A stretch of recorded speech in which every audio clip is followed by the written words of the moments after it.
is the image of the invisible God, the firstborn of all creation. For by him all things were created, in heaven and on earth, visible and invisible, whether thrones or dominions or rulers or authorities. All things were created through him and for him. And he is before all things, and in him all things hold together. And he is the head of the body, the church. He is the beginning, the firstborn from the dead, that in everything he might be preeminent. For in him all the fullness of God was pleased to dwell, and through him to reconcile to himself all things, whether on earth or in heaven, making peace by the blood of his cross. And you, who once were alienated and hostile in mind, doing evil deeds, he has now reconciled in his body of flesh by his death, in order to present you holy and blameless and above reproach before him, if indeed you continue in the faith, stable and steadfast, not shifting from the hope of the gospel that you heard, which has been proclaimed in all creation under heaven, and of which I, Paul, became a minister.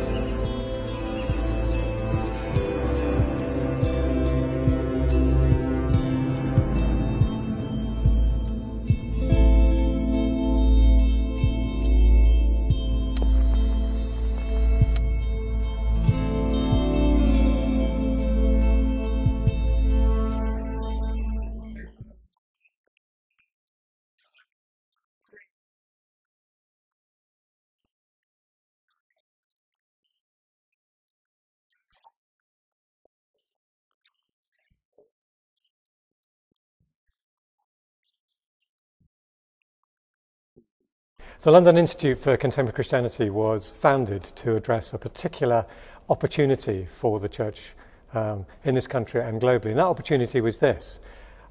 What the founder noticed, John Stott, was that the vast majority of Christians were not being equipped, envisioned, supported to live out their Christian life out in the world, in the daily front lines they found themselves in, whether that be a workplace or a leisure context like a gym, all those places where Christians found themselves day by day, they weren't not being equipped to make a difference where they were.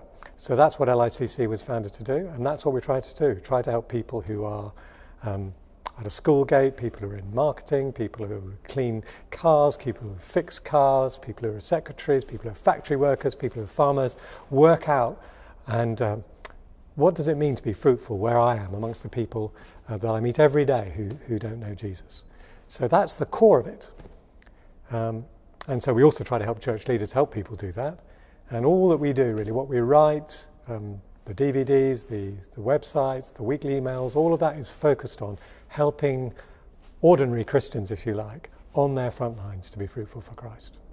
Part of God's mission is to reconcile all things to himself. Jesus comes to reconcile all things to himself, to make peace, shalom, wholeness, completion, the whole cosmos, everything in it to himself. So everything we do, in whatever context we find ourselves, it can contribute to that mission, making the world a better place. We make the world a better place by picking the litter off the streets. We make the world a better place by painting the outside of buildings. We make the world a better place by making cars that run well. We make the world a better place by feeding people. So one of the first things for people to see is that the work itself, the work that we do, contributes to blessing people. Work is how we serve one another. And God is clearly interested in it. He's given us the world to steward. And then we help people to see that this is the place God has put them to make a difference, and these are the people God has put them with. So why wouldn't you want to minister to them? Is God less interested in that person when they're in the workplace, the non-Christian in the workplace, than he is when they're at home, or less interested when they're in the gym? No, he's interested in them at all times. So in all that we do when you go to work, you have an opportunity to connect to the person, to bless them, to show them what a difference Jesus makes to how you do work. I mean, people find themselves in a very stressful environment. often in the workplace today. For many people, it's very dehumanizing. So what's the Christian difference there?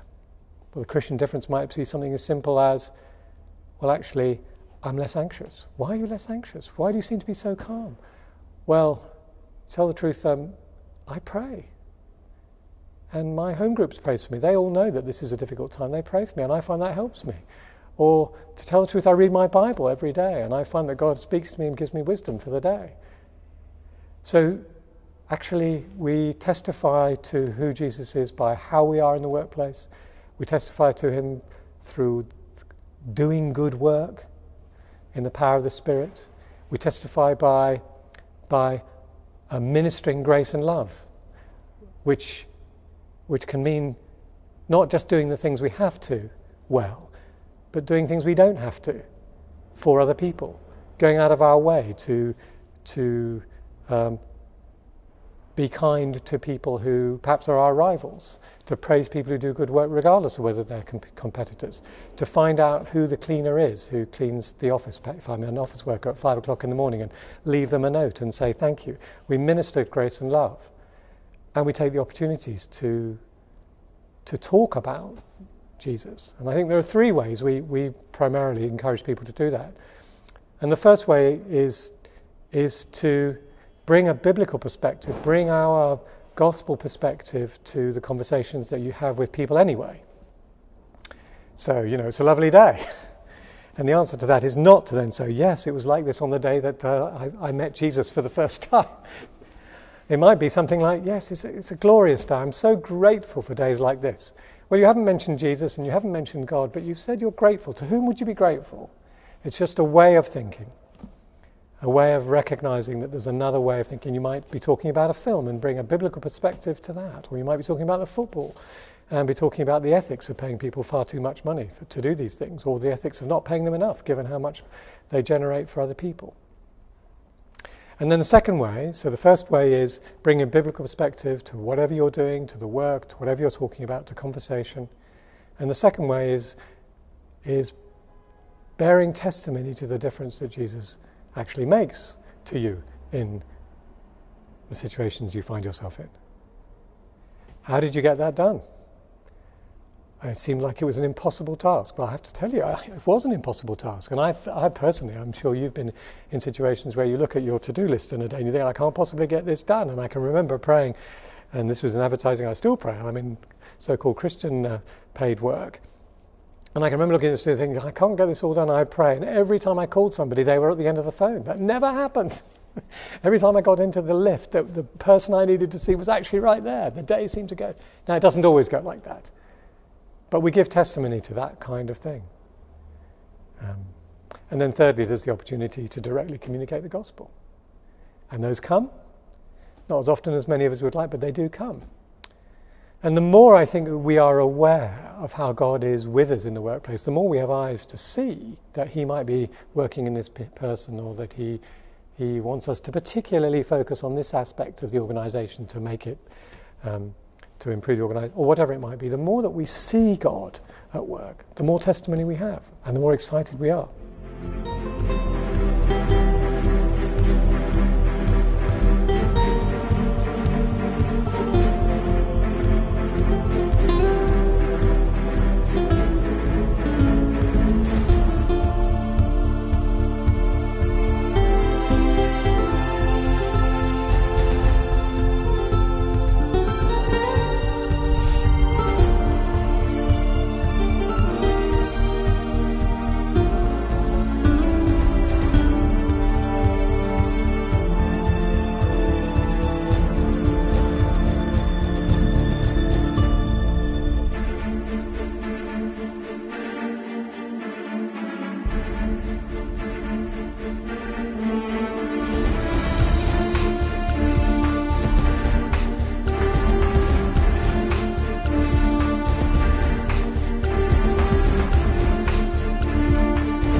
Yes, I mean, the accounts that I'm getting from Christian leaders are exactly the opposite of what we are seeing and listening to on television and radio and reading about in the papers. That what we have had is not only peaceful demonstrators or protesters, the use of mosques as arsenals, with women and children being used as a shield. This is a well-known tactic, of course, of radical Islamists all over the world, and we shouldn't be surprised that it's being used also in Egypt. We've had indiscriminate firing. One church leader described it to me as with demonstrators going through localities, and this particular leader lives in a very nice locality, I mean, not by any means a problem area. And he said they were just firing indiscriminately at people as they passed through. The attacks on police stations and on the police